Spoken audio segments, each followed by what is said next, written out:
Welcome sim racing fans to round 2 of the Porsche Carrera Cup.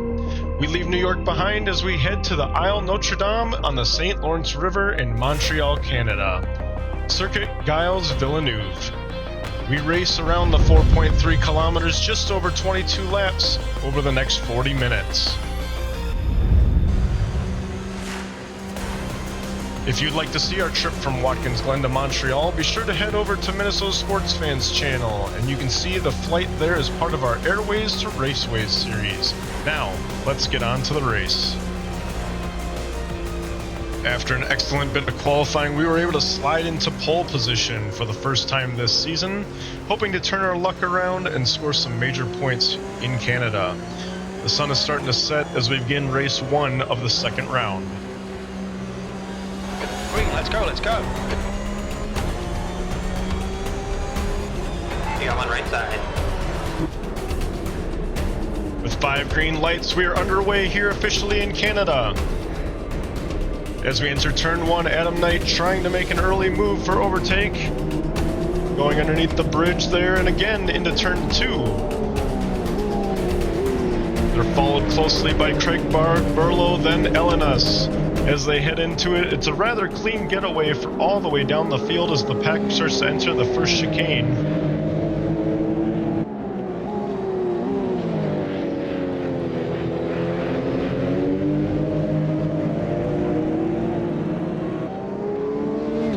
The championship leader, Dan Kamish, in the green and white.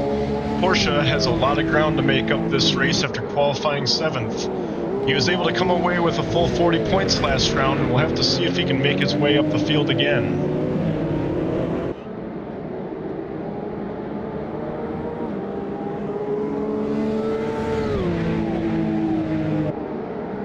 As we enter into the signature hairpin of turn 10, we see that Adam Knight in the white and black has really done a nice job of not letting up the pressure on Meyer and has stuck with him for most of the entire lap.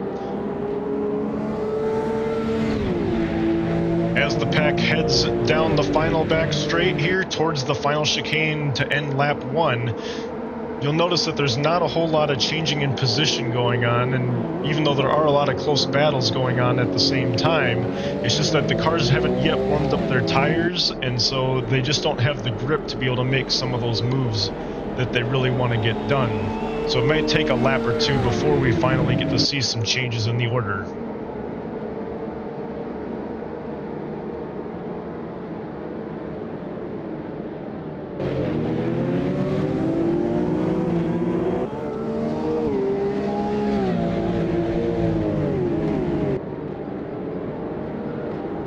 Moving ahead to lap 4 with 34 minutes and 23 seconds remaining, we see Adam Knight and Craig Baird falling very closely behind Meyer as they start to separate themselves just a bit from the rest of the pack. Still driving very consistently up to this point, heading into the chicane, but Adam is not letting off on that pressure and almost runs into the back of Meyer, but is able to make the switch around as we see from the inside of the vehicle. Aaron is able to actually go ahead and defend on that move there. Some late braking heading into the chicane. You can hear the lockup on Meyer's car as Knight and Baird are able to get around him. Meyer barely escapes going full on into the grass there, and now into 3rd place, dropping 2 positions as we head into the hairpin on turn 10.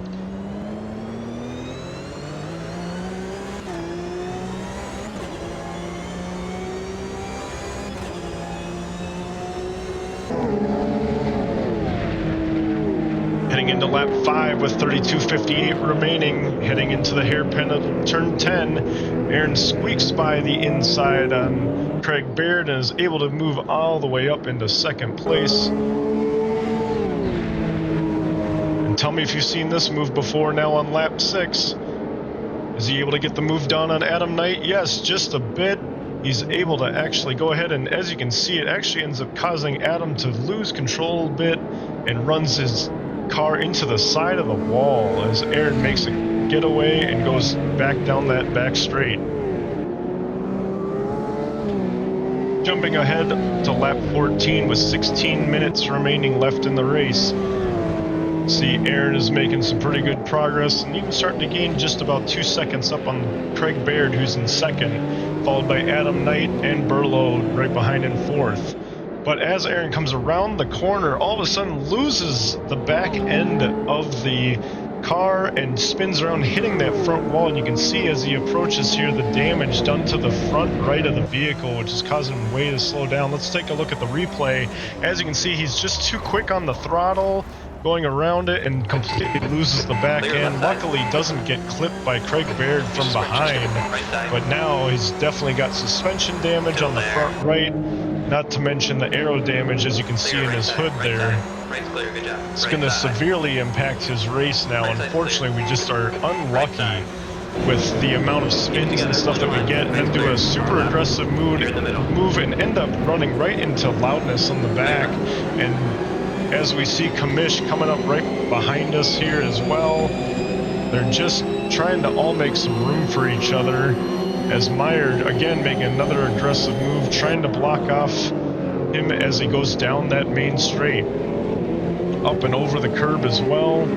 You can see that damage right on the front right bumper of Meyer as well. This is really not going to be well for him, and it's probably going to end up costing him that first place finish he was hoping for. Alright guys, now we're jumping ahead here to lap 20 with only 5.5 minutes remaining in the race. Tell me if you've seen this move before, as we go on the inside of Loudness and head around on turn 10 here, but then he tries to make a quick maneuver and fighting back, not letting us get 6th place very easily.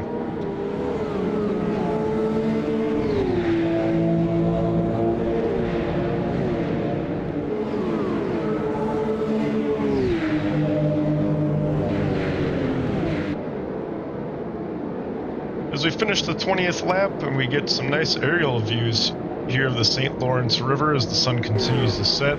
It's very beautiful here as we enter the golden hours going into the final couple laps of the race.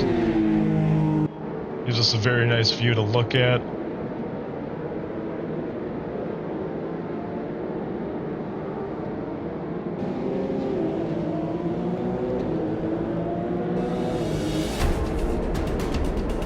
Entering turn 10 on the final lap with only a few seconds remaining in the race. Meyer makes an inside move on Eldis. Eldis bumps up against the wall. As we watch Craig Baird, Adam Knight, and Burlow head down the stretch, followed by Meyer, Eldis, and Kamish. Kamish moving up on the inside of Meyer here on the right-hand side. Still there. And he does it. He makes the move. With some late braking there finally as they enter the final chicane. Meyer's not going to be able to overtake. Ellen has fallen back down another spot. And Meyer is going to end up finishing 5th after the damage done to his race. Man, that really cost him big time. As the sun sets on the St. Lawrence River, Adam Knight comes away with his first win of the season. And that'll do it for the first race here in Canada. Thanks guys so much for watching, and we'll catch you on the next one.